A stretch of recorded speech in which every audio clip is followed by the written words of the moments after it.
हाँ जी दोस्तों, नमस्कार। स्वागत है आप सभी का स्टडी हंगर्स पर। सब्सक्राइब करें स्टडी हंगर्स को और पास में ही लगे बेल आइकन को दबाएं, जिससे आने वाले लेटेस्ट वीडियो के अपडेट आप सभी को मिलते रहें। तो आप सभी के लिए एक स्पेशल सीरीज़ लाई गई है जनरल स्टडीज़ की।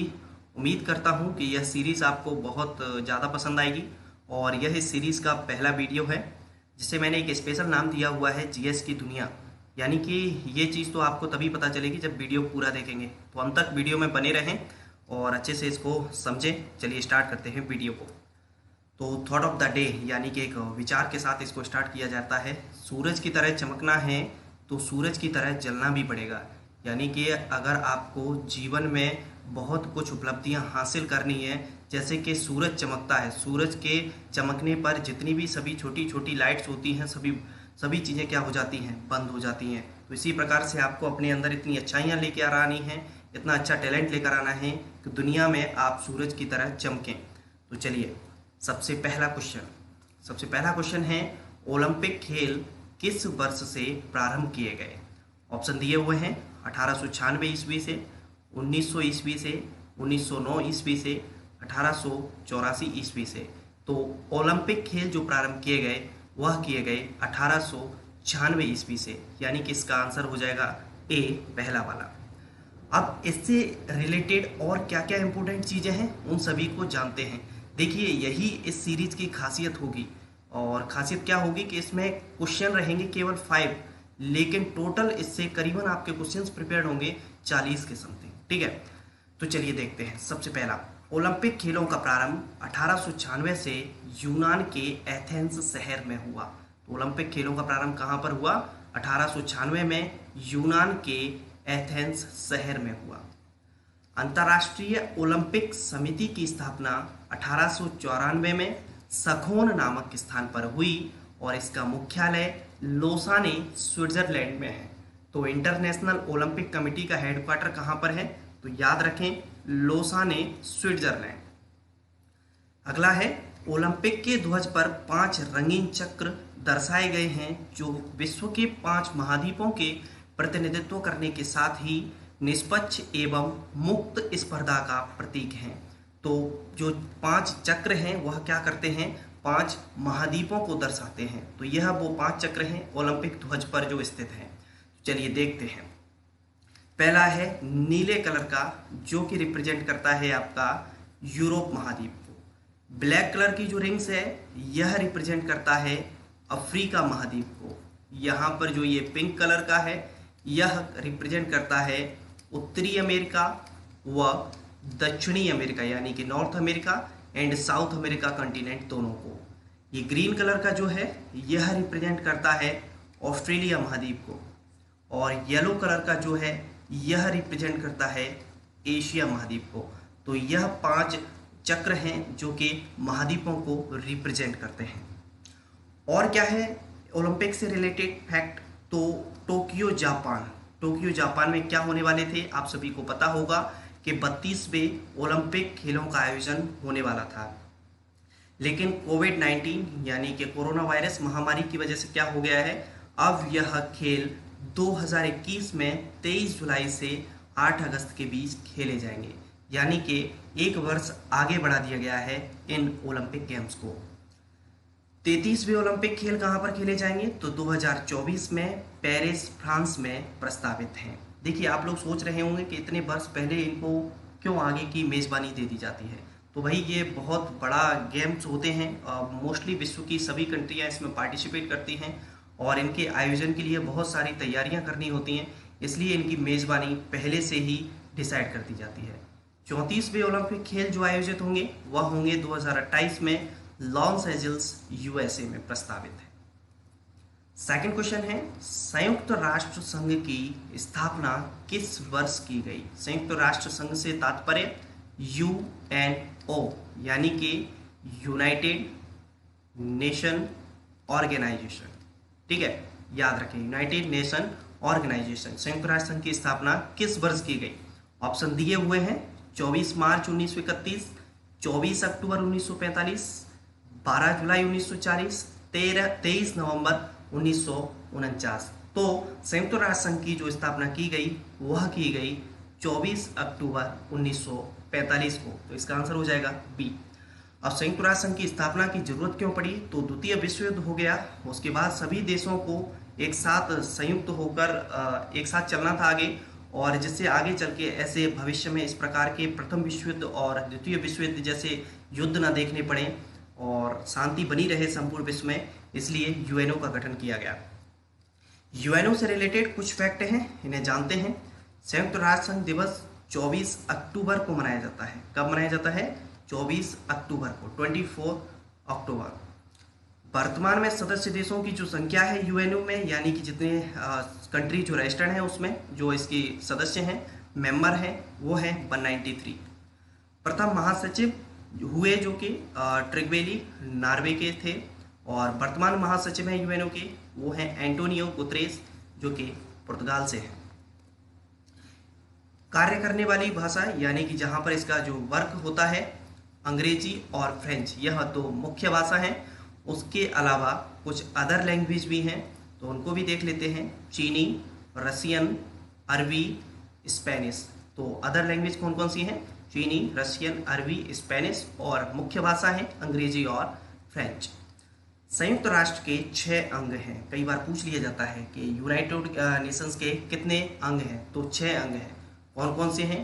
तो महासभा, सुरक्षा परिषद, आर्थिक एवं सामाजिक परिषद, प्रन्यास परिषद, अंतर्राष्ट्रीय न्यायालय और सचिवालय। यदि मैं बात करूं अंतर्राष्ट्रीय न्यायालय, तो अंतर्राष्ट्रीय न्यायालय का मुख्यालय है द हेग, नीदरलैंड में, और बाकी के जितने भी ये जो 5 अंग हैं, इनका जो हेडक्वार्टर है वह है न्यूयॉर्क में। ठीक है, याद रखें इसे। अगला क्वेश्चन है, ऐसा कौन सा ग्रह है जिसके पृथ्वी के समान 2 ध्रुव हैं? बुध, शुक्र, मंगल और बृहस्पति। तो ऐसा ग्रह मंगल है। कौन सा है? मंगल है, जिसके पृथ्वी के समान 2 ध्रुव हैं।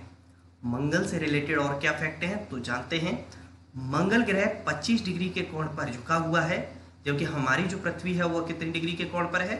23/2, यानी कि 23.5 डिग्री के कोण पर झुकी हुई है। यह अपनी धुरी पर 24 घंटे में एक बार पूरा चक्कर लगाता है। मंगल ग्रह के 2 उपग्रह हैं। कौन कौन से हैं 2 इसके सैटेलाइट? फोबोस और डीमोस। सौर मंडल का सबसे बड़ा ज्वालामुखी ओलिपस मैसी एवं सौर मंडल का सबसे ऊंचा पर्वत निक्स ओलंपिया इसी ग्रह पर स्थित है। कई बार परीक्षाओं में पूछा जाता है कि सौर मंडल का सबसे बड़ा ज्वालामुखी, या अलग से इसको पूछ लेते हैं सौर मंडल का सबसे ऊंचा पर्वत किस ग्रह पर स्थित है? तो आप बता दें मंगल ग्रह पर स्थित है। ज्वालामुखी का नाम है ओलिपस मैसी और ऊंचे पर्वत का नाम है निक्स ओलंपिया।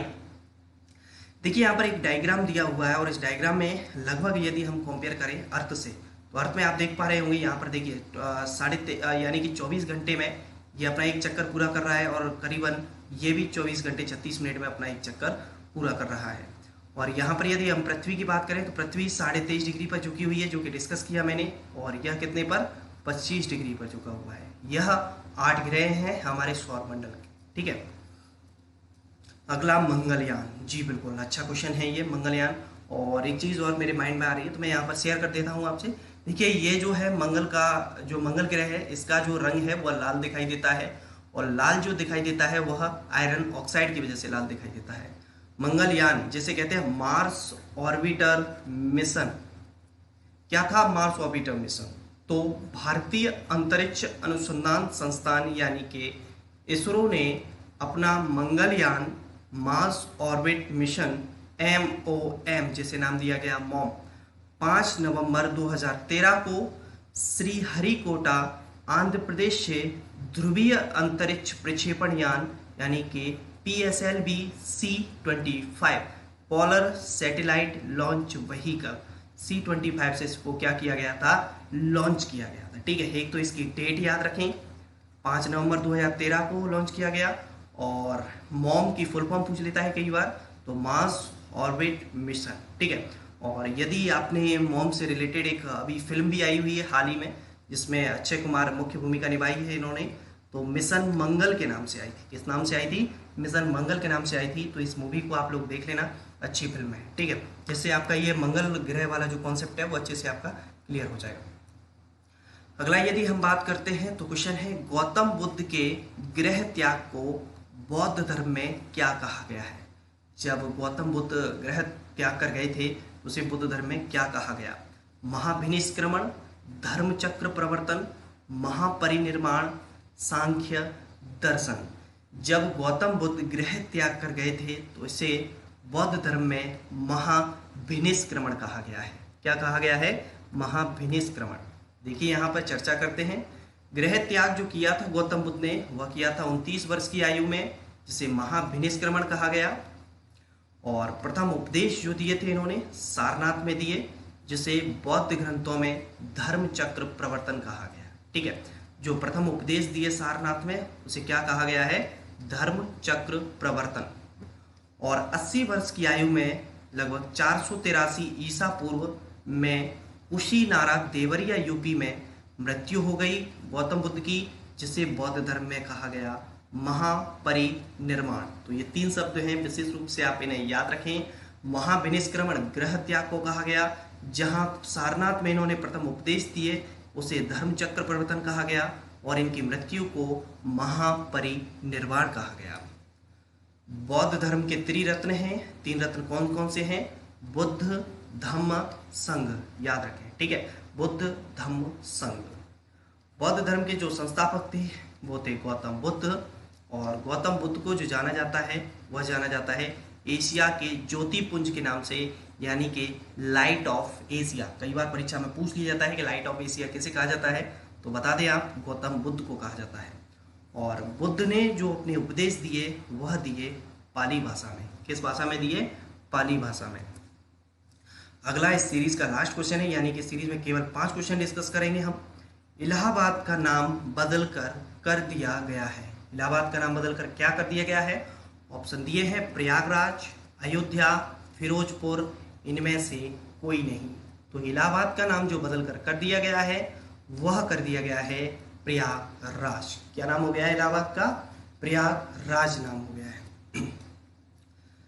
प्रयागराज उत्तर प्रदेश का एक जिला है, और उत्तर प्रदेश में कुल जिलों की जो संख्या है वह है 75। और वर्तमान में उत्तर प्रदेश के जो मुख्यमंत्री हैं वो हैं योगी आदित्यनाथ, और प्रेजेंट टाइम में जो वहाँ के गवर्नर हैं यानी कि राज्यपाल हैं यूपी के, वो हैं आनंदीबेन पटेल। तो ये थे क्वेश्चंस जिनको हमने आपसे डिस्कस किया, और एक क्वेश्चन हम दे रहे हैं आपके लिए। इस क्वेश्चन का जवाब आपको कमेंट के माध्यम से बताना है, और इसका सही आंसर हम नेक्स्ट वीडियो में आपको बताएंगे।